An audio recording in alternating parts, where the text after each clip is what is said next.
If you look up whether you should hire an Amazon agency or just do the work yourself, you'll find people debating both sides. Some will tell you hiring an agency is the only way to sell correctly if you don't have the specialized knowledge.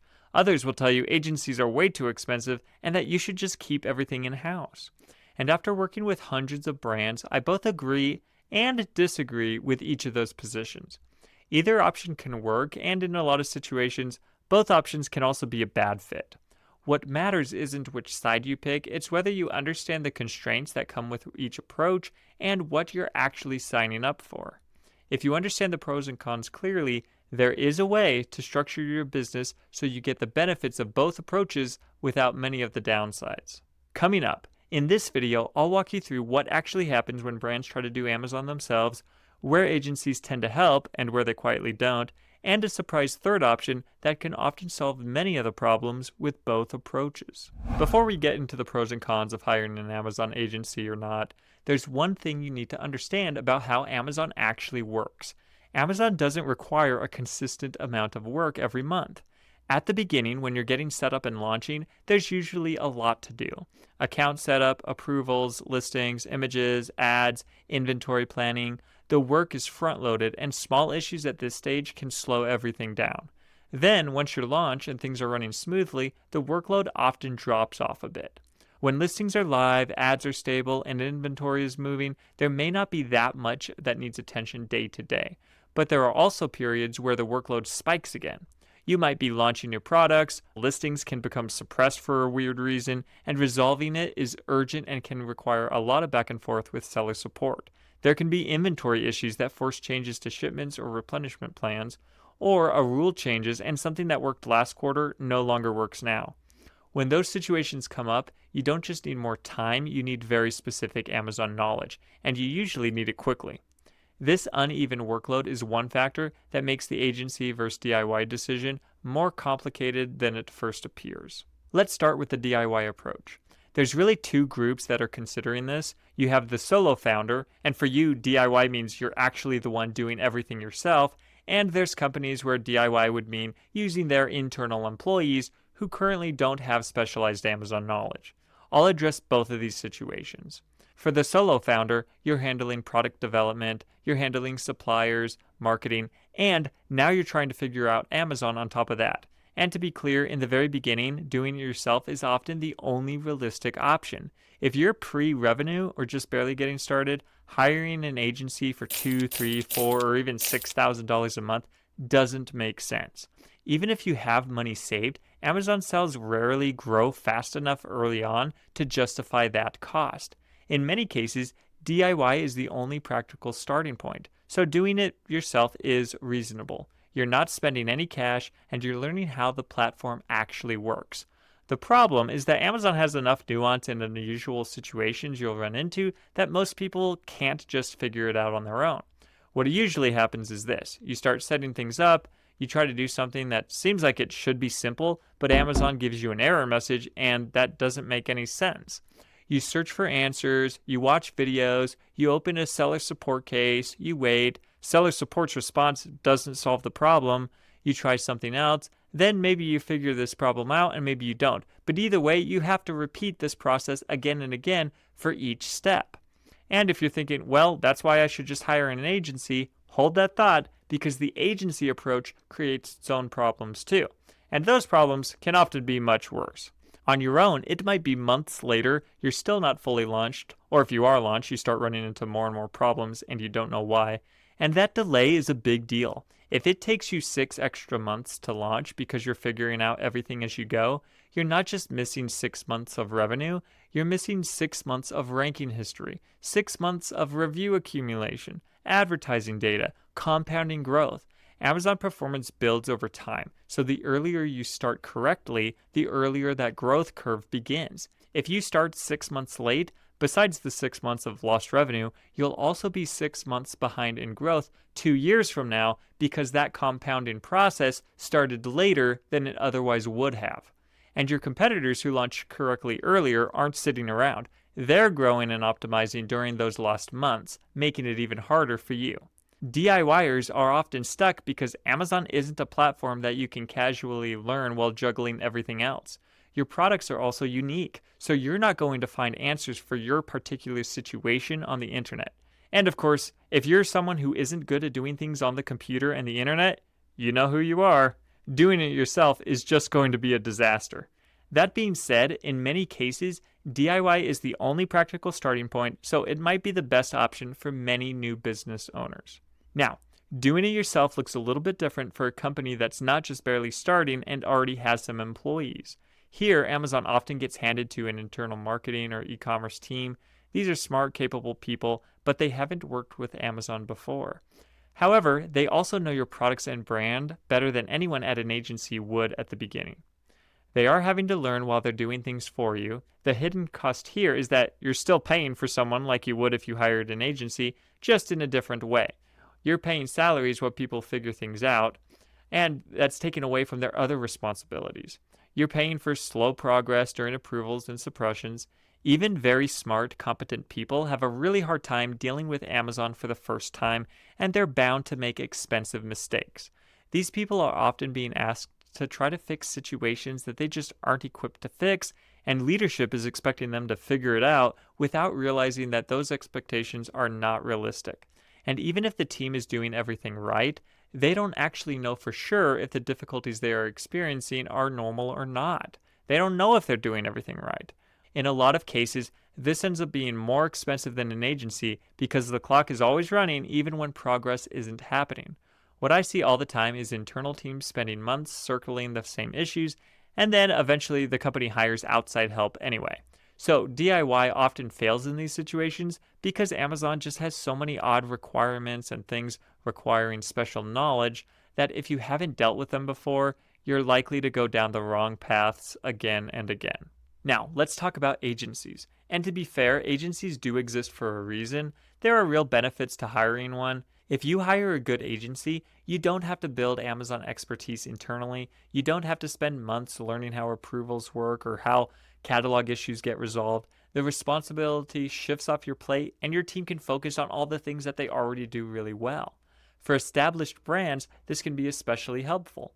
If you tried hiring a full-time Amazon manager instead, that person is often just as expensive as an agency, and they may only stay a couple of years. Replacing them is slow, and if they didn't document everything well, no one internally understands what they were doing. With an agency, if one employee leaves, another steps in. The processes stay the same, the knowledge stays with the firm. That continuity can be really valuable. Agencies can also work really well when your workload is stable and predictable. If you have a consistent catalog, steady ad spend, and ongoing management needs, a retainer structure can make sense. But there are serious trade-offs. First thing you have to know, sometimes there's this perception that some agencies like to convey that they have proprietary systems or secret strategies that no one else has. In reality, all the agencies attend the same conferences, follow the same updates online, use many of the same tools and tactics. There isn't a hidden formula. There isn't a secret strategy that only one firm understands. Getting the time, attention, and focused execution your brand needs matters far more than some supposedly proprietary strategy or tactics.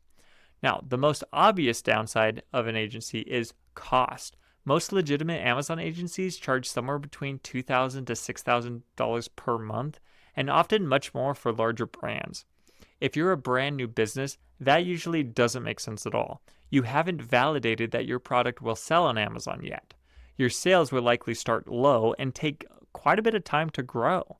Committing to that level of expense before revenue is proven is just unwise. Even brands that are legitimately doing well on other channels often struggle to justify that cost when their Amazon sales are still small. Most agencies are designed for large brands with predictable workloads. They're built around fixed packages, defined scopes, and long-term retainers. But Amazon doesn't behave predictably. Some months you need very little help, others you need a lot of work, and this is really the core issue. Traditional agencies are built around predictable workloads, and Amazon simply isn't predictable. Traditional agency pricing doesn't shrink during less busy months, which often means you're overpaying during periods where not much work is actually being done. There's also an imbalance built into most flat fee arrangements. Sometimes brands assume that if they're paying a fixed monthly fee, Perhaps they can just use the agency as much as they can to get their money's worth. But if the workload increases beyond what the agency expected, they'll come back and ask you to upgrade to a more expensive package or pay additional fees, which is justified if it's true that more work is being required than originally anticipated. However, the reverse does not happen. If your account ends up requiring less time than anticipated, agencies don't come to you and offer to reduce the price because they haven't had to spend as much time on you. So the cost adjusts upward when more work is needed, but not downward when less work is needed. When something unusual comes up, a lot of time it's often outside of the scope of whatever service package you signed up for, and sometimes outside the agency's day-to-day experience. So they'll just tell you they don't actually help with that particular thing, which leaves you figuring it out on your own anyway. None of this means agencies never work, it just means you need to understand how they're built. There's also a negative incentive for agencies that most brands don't think about. When an agency charges a flat monthly fee, their revenue increases by signing more clients, not by spending more time on each individual account. At the same time, their costs increase for every employee they hire to manage those accounts. So their profitability depends on managing as many accounts as possible with as few people as possible. In practice, this often means brands don't actually get the time and attention they need. And this is exactly why the third approach I'll show you later works so much better.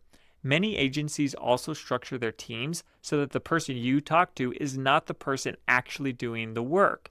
You may have a US-based account manager communicating with you, while all the execution is actually handled by a separate team, probably in a totally different country that you never interact with. That setup can function fine for routine management, but it can make communication difficult and make it harder to truly understand what is being done and why. Many brands who work with agencies complain that it's hard to get a hold of someone when they need real answers, even though they're paying thousands of dollars a month. And then there's the issue of commitment. Some agencies require 6 or 12-month contracts, but even a 3-month minimum commitment is a long time. If the relationship isn't working out or just needs a change for whatever reason, you're still locked into the agreement. And because Amazon sales often start small and grow gradually, you can find yourself paying significant monthly fees before you even know whether Amazon as a channel makes sense for your business. On top of that, many agencies require advance notice to cancel. And here's the thing, once you give notice, they do the absolute minimum possible because they know the relationship is ending anyway. So if you have to give 30 days notice, you're effectively committing to pay for an additional month up front. If the contract requires 60 or 90 days notice, you're paying for 2 or 3 additional months while receiving really minimal incremental value during those months. It's effectively like paying for 2 or 3 months extra. Because of all these factors, fixed pricing, scope limitations, incentive pressure, contracts locked in, limited account attention, and cancellation notice requirements, agencies can often just become a drain on the business instead of actually helping. So, DIY has predictable problems, and agencies have predictable problems. Either option might be good for you in certain situations, but for most brands, neither of these rigid approaches works particularly well long term. That's why I actually recommend finding an Amazon team or agency that doesn't use the traditional model most agencies do. Instead, they use a flexible hybrid approach to how they work with you, one that can change immediately as your needs change. There are only certain agencies structured this way, and there are some important requirements in order for this to actually work. First, you have to be paying them on an hourly basis with just a plain old hourly rate. Second, there cannot be minimum hour requirements. Third, you need to be able to stop at any time without long-term contracts or having to give notice. And fourth, they need to be willing to teach you or your team as they work. And of course, you'll obviously be paying them for their time that they spend training or teaching you and your employees. If those elements are not present, it usually just turns into a regular rigid agency relationship or full DIY. I'll go through each of these elements and explain in more detail why each of them matter. Now, here's why hourly pricing matters. Hourly pricing aligns your cost with their cost and the actual workload. If you need 30 hours during a product launch, you pay for 30 hours. If you need 10 hours the following month, you pay for 10 hours. You pay for exactly what you use, no more, no less. It also changes the relationship dynamic. Because they are being paid for their time, they're willing to give you more attention when you need it. If you need something explained, they can take the time to explain it well. If you want training, they can train you. If a situation requires deeper involvement, they can spend the time required because they're being paid for it.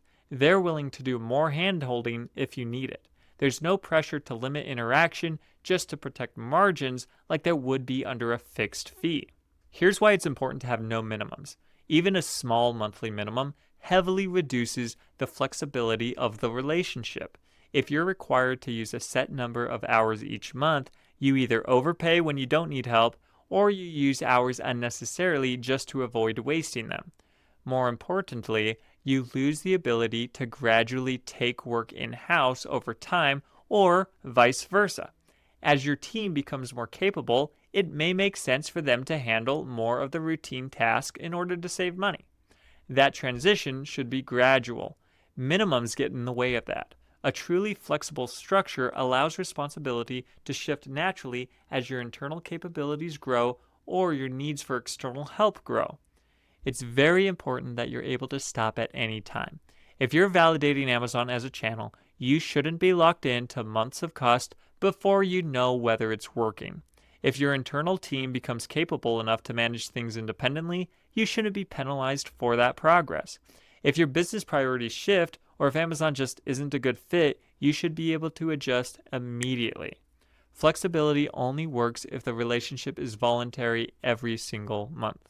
Now, there is one important distinction that you have to understand, and it's between one-time setup work and recurring management. In the beginning, there's a lot of one-time work that needs to be done correctly and quickly. Account setup, brand registry, catalog structure, initial ad setup, compliance issues. It often makes sense to pay an expert to handle that phase.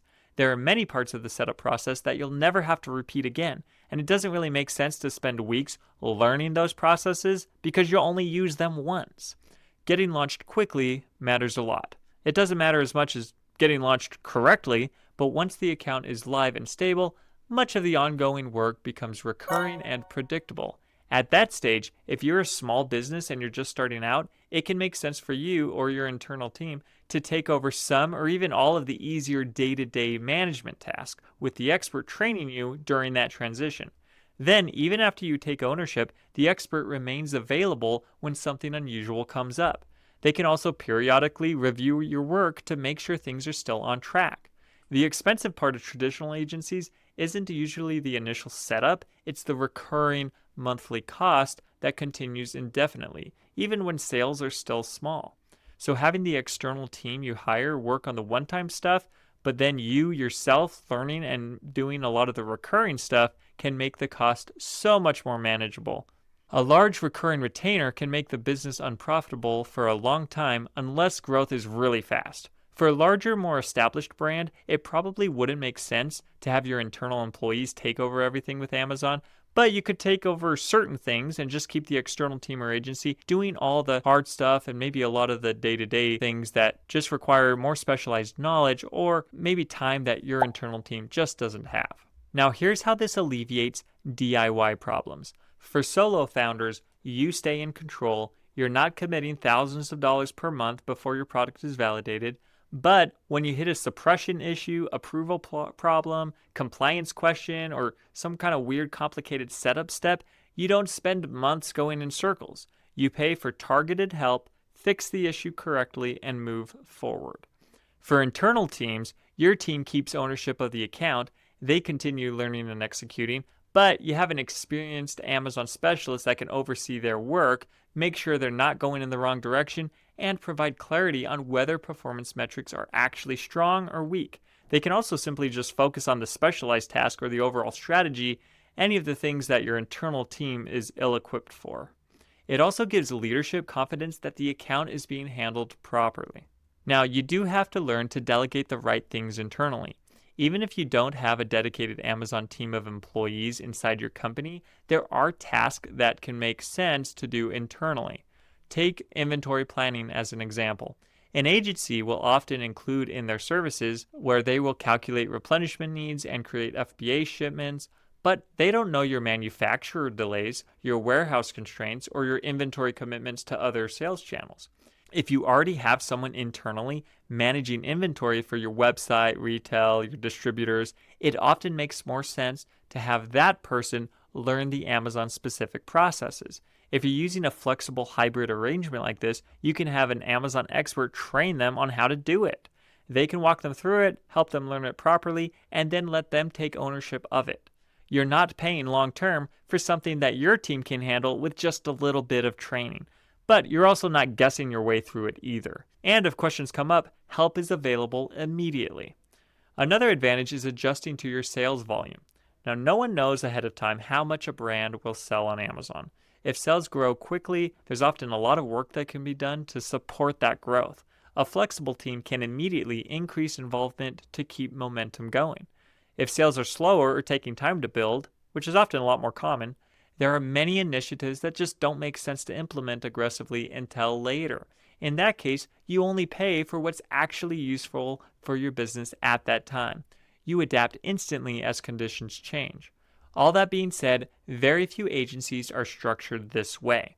Most use retainers, minimums, percentages of sales, and long contracts because that model is easier for them to scale and predict. But it's not always the most helpful structure for their clients. I will tell you, my team is called 5-Star Commerce, and we intentionally built our company around this flexible approach. We work hourly, we have no minimums, you can stop at any time, we can train and work alongside our brands instead of forcing them to be dependent, and we're not structured with layers of disconnected teams. We're all located in the same physical office in the US, and our clients have direct access to their project manager. They even have their cell phones. Now, doing things 100% by yourself or using a traditional agency may be right for some brands. But I think for most brands, this flexible approach removes the major drawbacks that they experience while preserving the key benefits of both approaches. It gives you expert support without locking you in, and control without leaving you stuck. If you're early in this process, especially if you're leaning towards doing some or all of this yourself, the very first step isn't necessarily choosing whether to hire an agency or not. It's making sure you're set up correctly from the beginning. Now, there are specific documents, information, and decisions you need in place before you even start creating your Seller Central account. If you don't prepare those ahead of time, you can delay your launch by weeks or even months, plus waste a ton of time that you could spend doing something else. I have a full video that walks you through exactly what you need before signing up for a seller account so you don't make those mistakes. Click right here to watch that video next.